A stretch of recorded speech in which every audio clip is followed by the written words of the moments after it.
This is not my thing. This is probably my third time trying to start this. So I listened to the Trusting Women podcast, and I have my iPad, and I wrote some notes.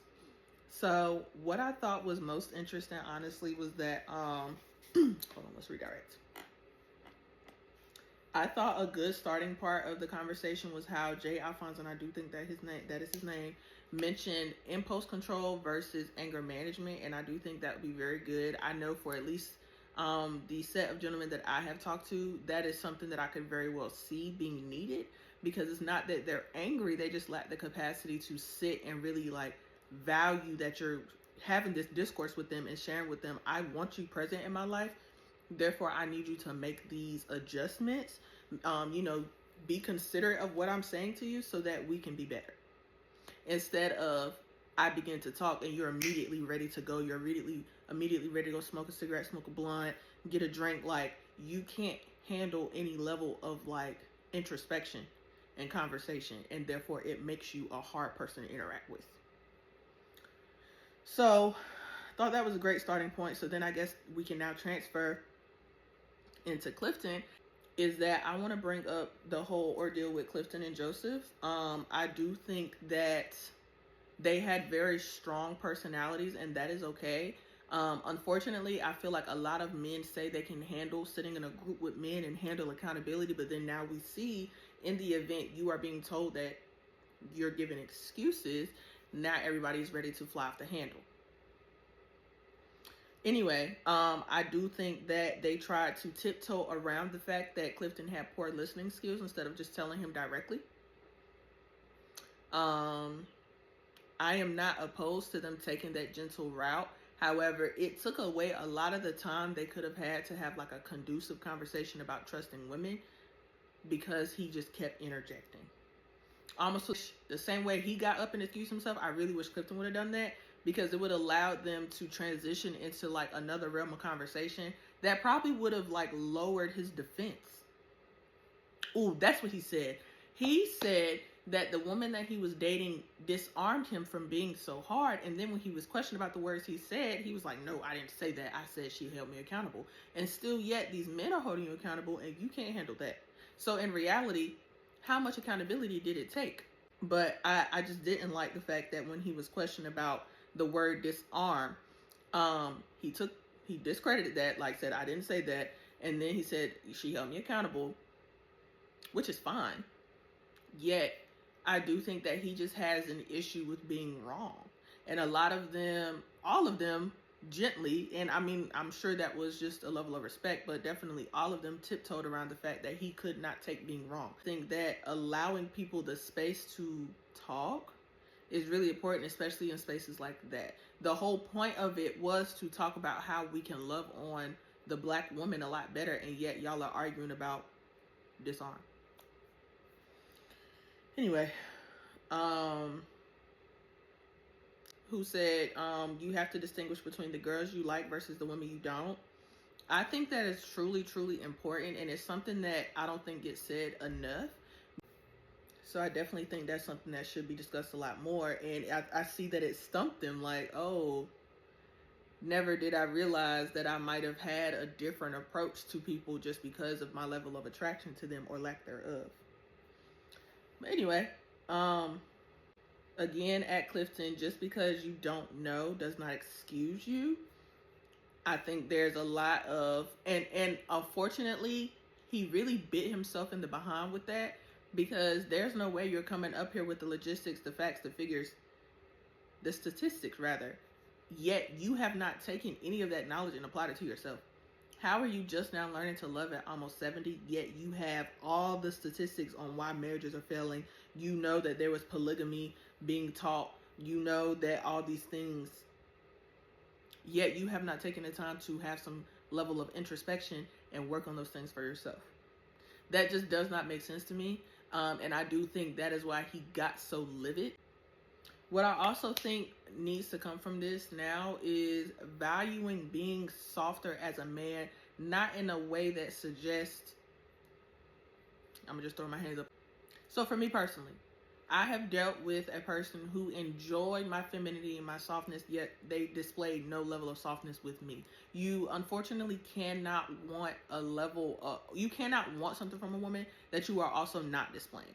If this is not a safe space for me, I do not know how to break away from my masculinity that has gotten me to a point that I am at now, my survival mode that has gotten me to a point that I am now, just because you like when I'm soft. That is not how this works. If you see this, it's for you. There's that, and I do think that that is something that we have to talk about. It's nothing wrong with a man adapting to the woman that he is speaking to and her needs in the moment. You're gonna have to adapt when your kids have needs, so you might as well start with just women and start with people. Be soft with your male friend. You do not have to call them a B word every time that they have something going on in their life that makes them uncomfortable and sad. A lot of the men that I see on my social media, when a young man dies from suicide, or the first thing that some of the men do is, oh, like, if y'all going through something, y'all reach out to me, let me know, like, mental health is real, we here for each other. Yet, in the event a man was supposed to come and talk to you about what they're going through, you're going to call them out of their name. And let's just be real about it. And I don't know if that is just something that black men do, but I hate it. I find it to be honestly just unhelpful. And I think motivating a man is one thing. And I'm not disagreeing to motivating any man and making them aware that they can do whatever it is they can put their mind to. However, once we get to a point where we start calling them out of their name and now lowering them down to being a female dog because their feelings are hurt. Okay. So one other part in there that I noticed was how, I don't know his name, but he was asked about, what were your struggles with lust? What were your struggles with monogamy prior to your relationship that you're in now? And I won't say he truly answered it, but I will say I think a lot of us struggle with just being natural.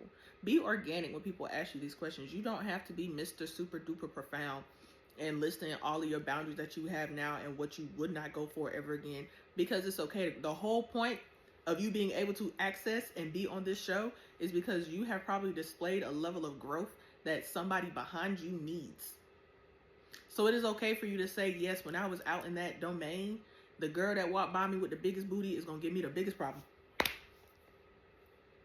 It's okay to say that. But I think a lot of people are really trying their best nowadays, especially watching how we all got a microphone to our lip, trying to be all profound when it's not necessary. It's just not necessary. Just be yourself. Just talk. Whatever.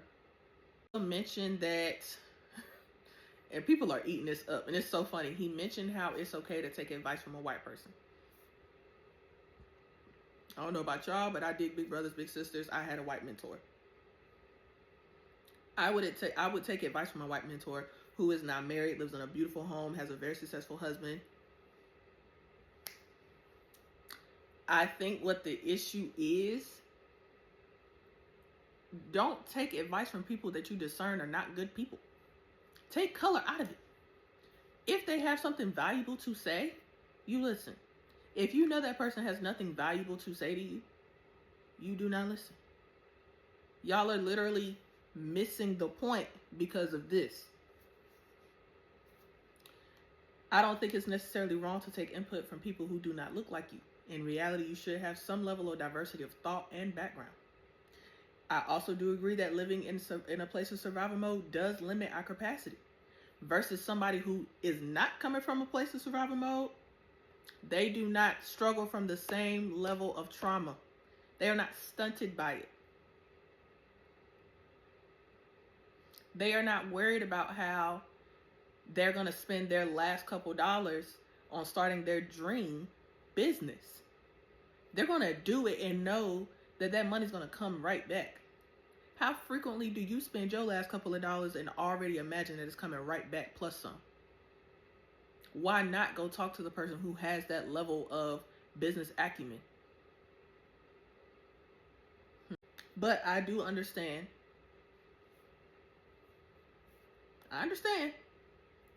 But I do think that we gotta, y'all will go read all the financial help books by white people, but then now we're on TikTok acting like you can't take advice from. So, my next point. I think that more men should find value in wanting less transactional interactions, more organic, loving, truly nurturing interactions with people so that they can find some level of safety. When you are just kind of going out here and seeing what you can get, you don't really know when it's okay to land. And I think that is something that we struggle with really, really bad. A lot of these men don't know when it's okay to land that plane. And that's why they keep kind of looking over and hovering and don't really understand how to communicate, how to expand their capacity, how to work on their listening issues, how to value a woman that they're not so much attracted to. However, she has great insight. She's wise. She's a good woman. Land the plane. Okay? I want to transition to some of the other videos that I think people should watch. First one being the one with Shan and Kiara Gaines, Why Men Stay Quiet. I found a lot of valuable pieces in that, but the main one, it made me look at myself. See, introspection is healthy, where I understood that how I may talk to people, how I may talk to the man that I like, may still come off very hard. As you can see in this video, I'm very straightforward. However, I think it's also important that you not only find what's wrong in other people, you have to look at yourself and be like, okay, what can I do better? I think people should also listen to The Next Chapter by TD Jakes and Sarita Jakes and how they've been married for 43 years. Now, granted, we don't know these people's lives in and out for real. Let's just also throw that disclaimer in. And the same with Kier. Everybody has their own, level of issues, but what you can take is what they share and truly evaluate if that is something you can implement in your romantic life. I do think that how Sarita shared transparently how she even got to know TD Jakes, what she did to catch his attention. I don't think that any woman would be that persistent nowadays. But, I do think there's a level of humility that we need to get back to in the dating realm. It's super lost because everybody wants to be chased. It's just not that serious. And a lot of us have no reason to be chased. Because what really are you offering as far as your character that makes you that desirable that you need to be chased from here to there? Yes, so those are my thoughts. Sorry if they were super duper blunt. I do apologize. But I would love to, have more conversation about it. I do hope that y'all go listen to the other podcasts and then we can talk about that too.